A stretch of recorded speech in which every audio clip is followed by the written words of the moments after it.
Welcome to the Tech Egg. Don't get scrambled. Enjoy the video. In this video, I will show you how to replace your Volkswagen Passat key battery. It's a simple process you can do yourself, saving you time and a trip to the dealership. You'll need just two items: a fresh CR 2032 3-volt coin battery, which is widely available, and a small flathead screwdriver.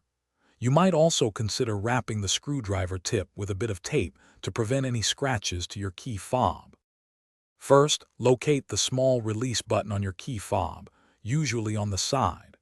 Press and hold this button, then slide out the physical emergency key. With the emergency key removed, you'll see a seam running along the edge of the fob. Carefully insert your small flathead screwdriver into this seam and gently twist to separate the two halves of the key fob. Take your time to avoid damaging the plastic casing. Once the key fob is open, you'll see the round, coin-shaped battery inside. Before removing it, take a moment to observe which way the positive side is facing. Typically, it's facing upwards.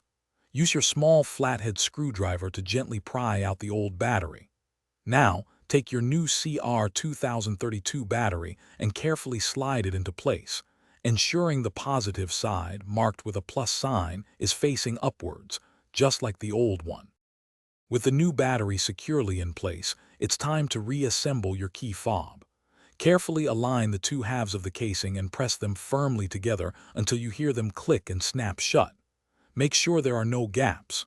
Finally, slide the emergency key back into its slot. Now, test your key fob by pressing the lock and unlock buttons to ensure it's working perfectly.